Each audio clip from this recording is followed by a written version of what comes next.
American killed in Trelawny Car Crash. Hi again and welcome. This is Links 007 TV News Report, and we'll be right back with the full details to come.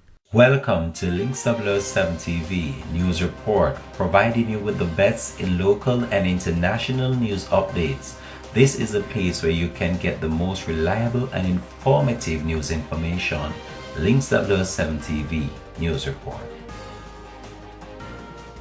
Welcome back and thanks for joining us. This is Links 007 TV News Report. An American man lost his life in a motor vehicle crash in Trelawny on Monday morning. The deceased has been identified as 42-year-old Evans Hypolite of a Florida address.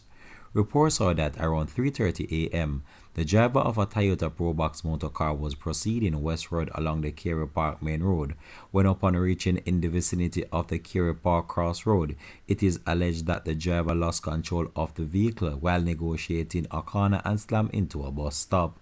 The American man, who was a passenger in the vehicle, sustained injuries and was taken to the Falmouth Public General Hospital, where he succumbed while undergoing treatment. The Trelawny police are investigating. This has been Links 007 TV News Report. Thanks for watching.